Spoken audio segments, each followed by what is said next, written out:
Imagine you're sitting at your kitchen table with your morning coffee and you get a text message that says there's been unusual activity on your checking account. Your stomach tightens a little. You tap the link without even thinking twice, because why wouldn't you? The page that loads looks exactly like your bank. Same blue and white colors, same logo in the corner, same little padlock icon next to the web address. You type in your username and password, just like you've done 100 times before, and you don't feel a single alarm bell go off in your head. That's the moment the damage is already done, and you won't even know it happened until days later when your real balance tells a very different story than the one you expected. That scenario plays out more often than most people realize, and it's not because the people it happens to are careless, it's because the fake pages have gotten good. Really good. Good enough to fool people who consider themselves careful, cautious, even a little suspicious by nature. If you've ever felt confident that you'd immediately spot something fake online, I want you to hold on to that confidence loosely for the next few minutes, because what you're about to learn might change how you look at every banking link you click from now on. Before we go further, if you find this kind of practical, no-nonsense information useful, consider subscribing to Retiree's Guide. We post videos like this every week, focused entirely on helping people protect the money and the peace of mind they've spent a lifetime building. Let's start with the basic question. How does someone even create a fake version of your bank's website? It sounds like something only a computer genius could pull off, but the truth is a little more unsettling. Scammers don't need to be geniuses. They need a web browser, a little patience, and access to tools that let them copy the visible design of a real website almost pixel for pixel. Think about it this way. Everything you see on a banking website, the logo, the color scheme, the layout of the login boxes, the footer with the customer service number, all of that is just code sitting right there in your browser. With the right tools, someone can save that code, tweak a few things, and host it on a completely different website that they control. The login page might look identical to the real one, but instead of sending your information to your bank, it sends it straight to the scammer. Now here's where it gets a little more clever, and this is the part that trips up even careful people. A fake login page rarely just appears out of nowhere. It usually arrives disguised as something ordinary, something you'd expect to see on any regular day. It might come through a text message claiming there's suspicious activity on your account. It might come through an email that looks like it's from your bank's fraud department. It might even show up as a sponsored link at the very top of your search results when you type your bank's name into Google. In just a moment, I'll walk you through exactly what that fake search result trick looks like, because it's one of the sneakiest methods being used right now, and it catches people who think they're doing everything right. Let's talk about that search engine trick first, since so many people assume searching for their bank's name is the safest way to find it. You open your browser, you type in your bank's name, and the very first result that pops up has a little tag next to it that says ad or sponsored. Most people don't even notice that tag, or if they do, they assume it doesn't matter. After all, it's still your bank's name right there in the search results, so it must be legitimate, right? Unfortunately, that's not always true. Search engines allow businesses to pay for ad placement, and while most search engines have systems in place to verify advertisers, scammers have occasionally found ways to slip fraudulent ads through, at least for short periods before they get caught and removed. That sponsored link can lead to a web address that looks almost identical to your bank's real address, just with a letter swapped, an extra word added, or a different ending like .net instead of .com. This is exactly why so many banks and consumer protection resources recommend typing your bank's website address directly into your browser rather than searching for it every time. Or better yet, using a bookmark you saved yourself after confirming it was the correct official site. It feels like such a small habit, but it closes off one of the easiest paths a scammer has into your account. Now, let's talk about the warning signs, because even though these fake pages are designed to look convincing, they almost always have small cracks if you know where to look. The first thing I want you to pay attention to is the web address itself, the part at the very top of your browser. Scammers often use addresses that are close to the real one, but not quite exact. Maybe there's a hyphen where there shouldn't be one. Maybe a lowercase l has been swapped for an uppercase I, which can look nearly identical depending on the font. Maybe the address has extra words tacked onto the end, something like your bank's name followed by secure login or verify account, which real banks typically don't use in that format. Taking 3 extra seconds to actually read that address, letter by letter, is one of the most powerful habits you can build.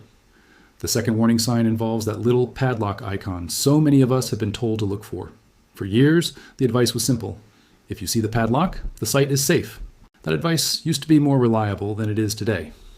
The padlock icon only confirms that the connection between your browser and the website is encrypted, meaning the information traveling back and forth can't easily be intercepted by someone eavesdropping on the connection. It does not confirm that the website itself is legitimate or that it belongs to your bank. Scammers can and do obtain that same padlock icon for their fake websites. So while the absence of a padlock is still a red flag worth taking seriously, its presence alone is no longer proof that you're in the right place. Have you ever received a banking text or email that made you pause and wonder if it was real? I'd genuinely like to know. If this has happened to you, drop a comment below and share what tipped you off or what almost fooled you. Your experience might be the exact thing that helps another viewer avoid the same situation. Let's keep going, because there's more to watch for. The third warning sign is the sense of urgency built into the message that leads you to the fake page in the first place. Scammers rely heavily on urgency because it short-circuits careful thinking. A message that says your account will be locked within the hour, or that unauthorized charges are happening right now, is designed to make you act fast and skip the part of your brain that normally double-checks things. Real banks certainly do send fraud alerts, and some of those alerts are genuinely time-sensitive. But the key difference is how you're being asked to respond.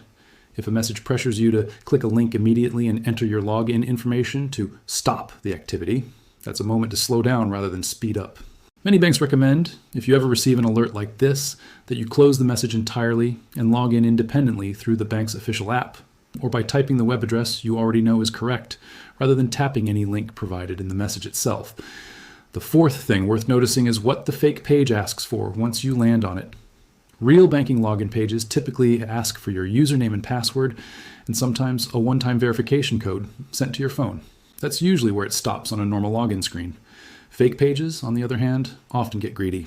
They might ask for your full social security number right there on the login screen, your date of birth, your mother's maiden name, even your debit card PIN, all bundled together in one form. Legitimate banks rarely, if ever, request that much sensitive information all at once on a basic login page. If a login screen feels like it's asking for your entire identity in one sitting, that's a strong signal something isn't right. I want to pause here and explain something important, because this is where a lot of people, even cautious people, get caught off guard. You might assume a scam like this only works on people who aren't paying attention. But the truth is, these fake pages are often only visible for a few seconds before they redirect you to the real banking website, almost as if nothing happened. You type in your information, the page briefly shows a loading spinner, and then suddenly you're looking at your actual bank's real homepage, maybe even already logged in through a separate, legitimate session. Your brain interprets that smooth transition as proof that everything worked correctly. In reality, your username and password have already been captured and sent elsewhere in that brief moment before the redirect. This technique is part of why these scams work on careful, intelligent people. It's not a matter of intelligence, it's a matter of design, and the design is built specifically to bypass suspicion. So how do you protect yourself against something built this cleverly? Let's talk through some practical habits that make a real difference, and I promise these aren't complicated or technical. The first habit is the one we already touched on. Go directly to your bank rather than clicking your way there. If you get a text, an email, or even see a sponsored search result claiming to be your bank, resist the urge to click through.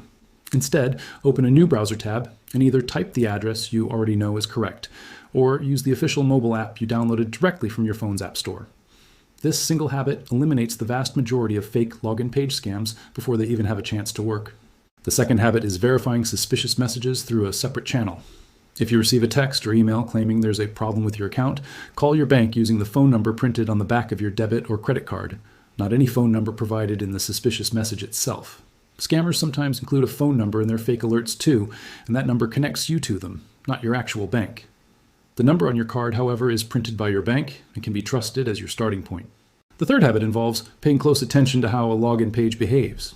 If a page ever asks you to re-enter your password multiple times, claiming there was an error, that's worth treating with suspicion. Sometimes fake pages are designed to capture your password, show a fake error message, and then redirect you to the real login page so you naturally re-enter your password there too, essentially collecting two chances to get your login information right. If you ever find yourself typing your password more than once in a row for what seems like no clear reason, stop and verify you're on the correct website before continuing. The fourth habit is enabling multi-factor authentication if your bank offers it, sometimes called two-step verification.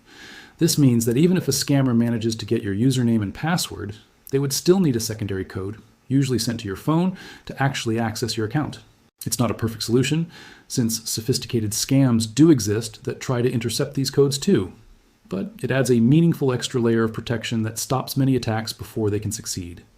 If you're not sure whether your bank offers this feature, it's worth calling them directly, using that number on the back of your card and asking how to set it up. Now, I know some of you might be wondering about a specific scenario, because it's one that comes up often. What if the fake page shows up not through a text or email, but through a Google search you did yourself, out of your own habit, the way you've searched for things online for years? This is exactly why the sponsored ad issue we talked about earlier matters so much. Many people have built the habit of simply typing their bank's name into a search engine and clicking the first result that appears, assuming that whatever shows up first must be correct.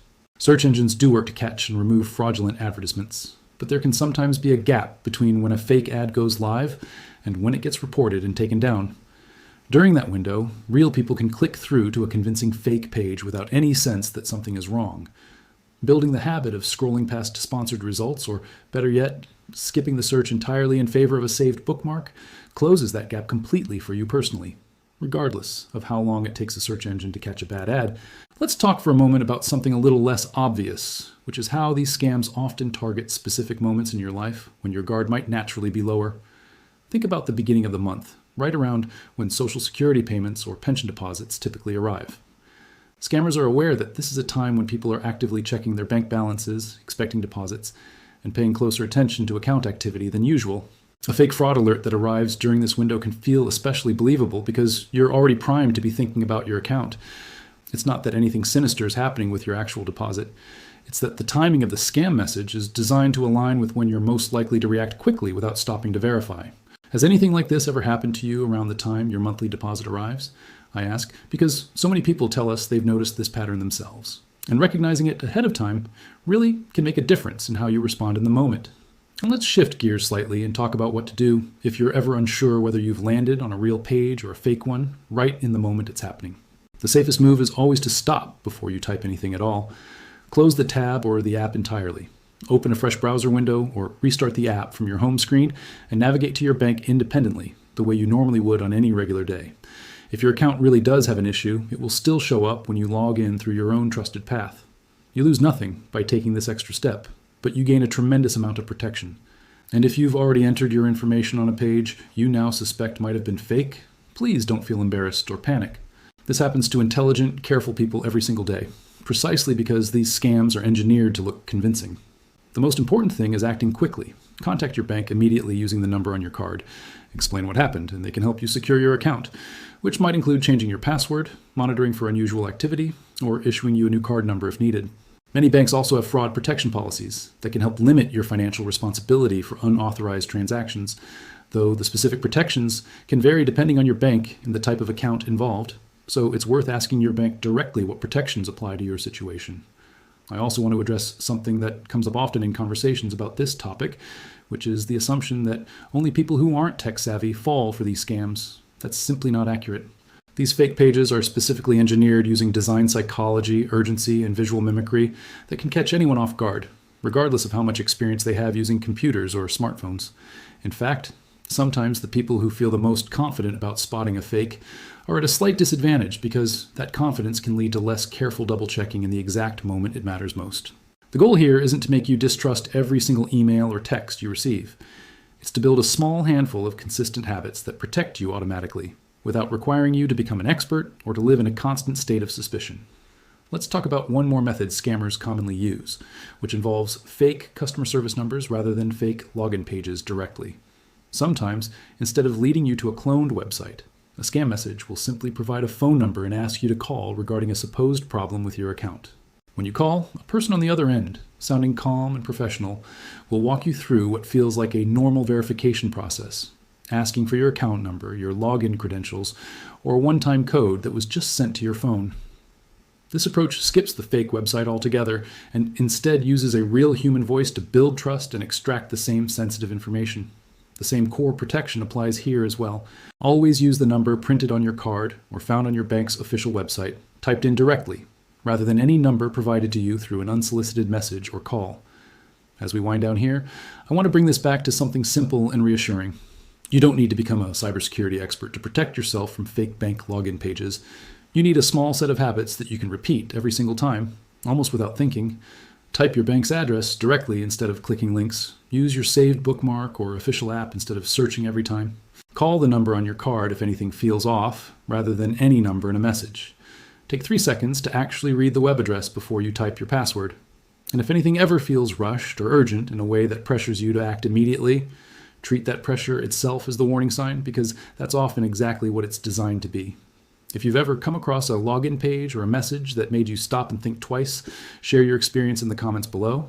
Your story could be the exact detail that helps another retiree recognize the same warning signs before it's too late for them. And if you know a friend, a neighbor, or a family member who manages their banking online, consider sharing this video with them. A few extra minutes spent watching something like this can genuinely make the difference between a normal Tuesday and a very stressful phone call to the bank. Thank you so much for spending this time with us today. Managing your money later in life should feel steady and secure, not stressful or uncertain, and a little bit of awareness goes a long way toward keeping it that way. We'll see you in the next video here on Retiree's Guide, and until then, take care of yourself and take care of your accounts.